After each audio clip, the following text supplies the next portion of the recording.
எத்தனையோ போராட்டங்களுக்கு பிறகுதான் இந்த இடத்துல வந்து நம்ம நிக்கிறோம். இன்னைக்கு இத்தனை பெண்கள் பள்ளிக்கூடத்துக்கு போய் படிச்சுட்டு கல்லூரியில படிக்கிறீங்கன்னா அதுக்கு பின்னாடி எத்தனை தியாகங்கள், எத்தனை போராட்டங்கள். தோல்ல சீல போடணும்னா அதுக்கு எவ்வளவு விலை கொடுக்க வேண்டி இருந்தது என்று அண்ணன் சுபதி அவர்கள் பேசும்பொழுது குறிப்பிட்டார்கள். நான் அதோடு சேர்த்து ஒரு சம்பவத்தை சொல்ல விரும்புகிறேன்.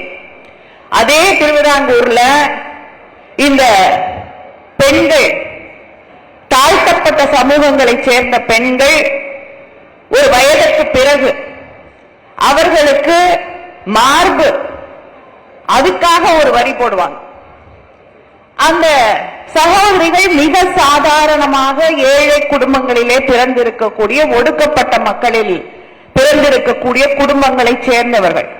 அங்க போய் அதிகாரிகள் ஒவ்வொரு முறையும் அவங்க வீட்டுல உட்கார்ந்துகிட்டு வரிய வசூலிக்கிறேன் என்று உட்கார்ந்த பொழுது அவர்களால் ஒரு நிலைக்கு மேல் அதை தாங்க முடியவில்லை. காசு இல்ல கொடுக்கிறதுக்கு, அவ்வளவு வறுமை. அப்பொழுது அதை எதிர்த்து ஒரு வீட்டுல போய் நங்கேலின்னு ஒரு பெண், அந்த பெண்ணுடைய சேர்த்தலால இருக்காங்க அந்த பெண், அவங்க வீட்டு வாசல்ல போய் அதிகாரி, நீ வந்து எனக்கு அந்த வரியை கொடுக்கணும், உன் மார்பகத்தைக்கான வரியை நீ தர வேண்டும் என்று சொன்ன போது அவளால் அதுக்கு மேல பொறுமையா இருக்க முடியல.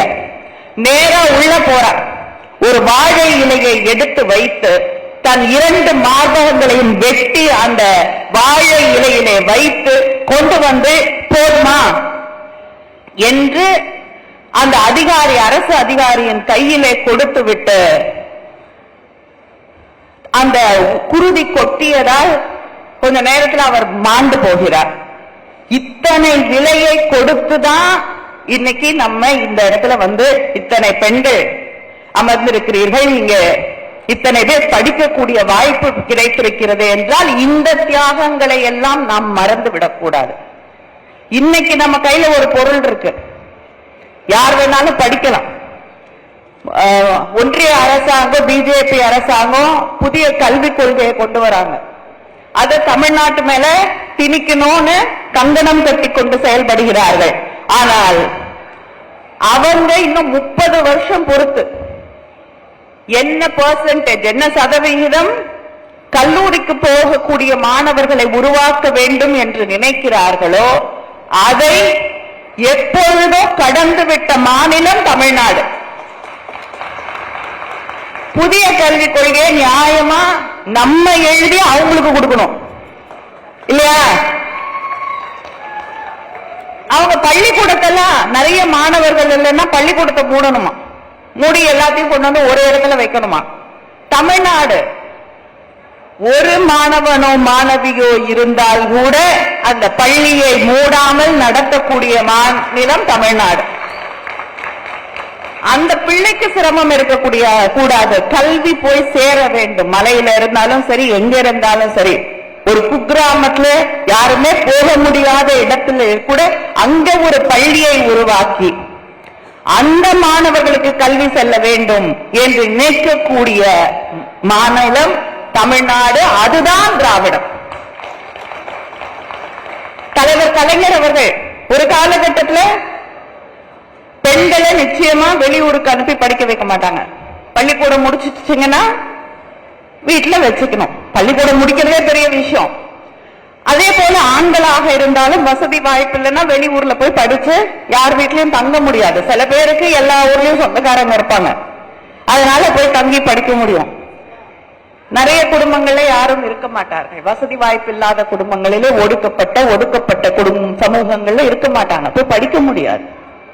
அதனால் நீ போய் படிக்கிறதுக்கு அலைய வேண்டாம், உங்க ஊருக்கு பக்கத்திலேயே நான் கல்லூரியை கட்டுகிறேன் என்று கொண்டு வந்த தலைவர் கலைஞர் அவர்கள்.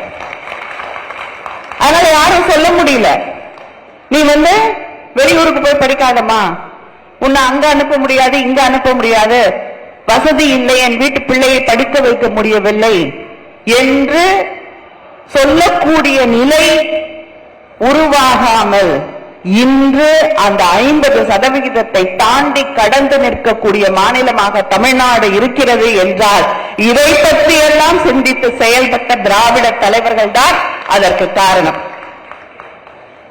இதெல்லாம் நம்ம தெரிஞ்சுக்கணும். என்னென்ன தியாகங்கள், என்னென்ன திட்டங்கள், என்னென்ன சிந்தனைகள், இதெல்லாம் இன்னைக்கு நம்மளை கொண்டு வந்து இந்த இடத்துல நிறுத்தி இருக்கு என்று தெரிந்து கொண்டால்தான் இன்னைக்கு நமக்கு கையில கிடைச்சிருக்கக்கூடிய இந்த உரிமை, இந்த சுயமரியாதை, இந்த சமூகத்துல நமக்கு கிடைத்திருக்கக்கூடிய ஒரு மதிப்பிற்கு கூடிய இடம், அதை நாம் பொக்கிஷமாக பாதுகாக்க முடியும். ஏதோ சும்மா வந்துச்சு, ஒரு கம்ப்யூட்டர்ல முன்னாடி உட்கார்ந்துகிட்டு எதுக்கு இந்த ஜாதி, எதுக்கு ஜாதி சர்டிபிகேட், நிறைய ஸ்கூல்ல கேட்பாங்க. அரசாங்கம் தானே ஜாதியை திணிக்குது அப்படின்னு. எப்படி? நீங்க தானே ஜாதி சான்றிதழ் கேட்கறீங்க. ஜாதி சான்றிதழ் உன்னுடைய ஜாதியை தெரிந்து கொள்வதற்கு கேட்கப்படுவது இல்லை. உனக்கு மறுக்கப்பட்ட உரிமைகளை, கல்வியை தருவதற்காக அரசாங்கம் கேட்கக்கூடியதுதான் ஜாதி சான்றிதழ். இதை நம்ம புரிஞ்சுக்கணும்னா இந்த வரலாறை நாம் தெரிந்து கொள்ள வேண்டும்.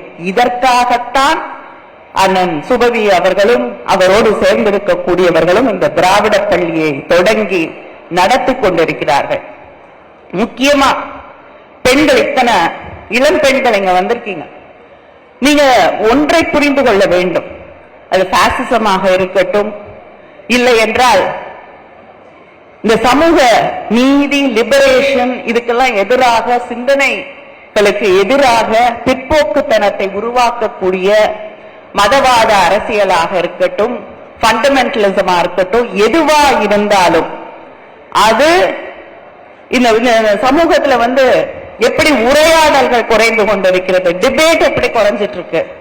யாரும் யாருடைய கருத்தையும் எடுத்து சொல்ல முடியாது. யாரும் ஒரு கருத்தை வெளிப்படையாக பேசும் பொழுது அந்த கருத்து பெரும்பாலானவர்களுடைய மனதை புண்படுத்துது. முதல்ல சொல்லக்கூடிய விஷயம் பெரும்பான்மை சமூகத்தை புண்படுத்துகிறோம் என்று. ஆனா அவங்க வந்து தமிழர்களுடைய அத்தனை உணர்வுகளையும் புண்படுத்தக்கூடிய வகையிலே பேசுவார்கள். தமிழ்நாடுன்னு சொல்லாதேன்வாங்க. நம்ம புண்படலையா? பெண்களுக்கு எதிராக கருத்துக்களை சொல்லுவார்கள். ஒவ்வொரு முறையும் ஒன்றிய பாஜக பெண்களுக்கு ஒரு அநீதி இழைக்கப்படும் பொழுது, பாலியல் பலாத்காரம் நடக்கும் பொழுது அவர்கள் சொல்லக்கூடிய சில கருத்துக்கள், அந்த பெண்கள் ஏன் செல்போன் வச்சிருந்தாங்க, அந்த பெண்கள் வந்து அந்த பெண் ஏன் அண்ணா என்னை விட்டுடுன்னு சொல்லல, அண்ணான்னு சொல்லிருந்தா விட்டுருப்பானா? இப்படி அந்த இனிமேல் பெண்கள் வீட்டை விட்டு வெளியில போகக்கூடாது. இதையெல்லாம் பிஜேபியில் இருக்கக்கூடிய தலைவர்கள் தொடர்ந்து சொல்லிக் கொண்டிருக்கக்கூடிய கருத்துக்கள். அதனால இந்த எந்த விதமான அடிப்படை வாதமும் பெண்களுக்கு எதிரான ஒரு விஷயமாகத்தான் மாறும். முதல்ல பாதிக்கப்படுறது பெண்கள் தான் என்பதை நீங்கள் புரிந்து கொள்ள வேண்டும். செய்திகளை உடனுக்குடனும் துல்லியமாகவும் தெரிந்து கொள்ள சப்ஸ்கிரைப் பண்ணுங்க.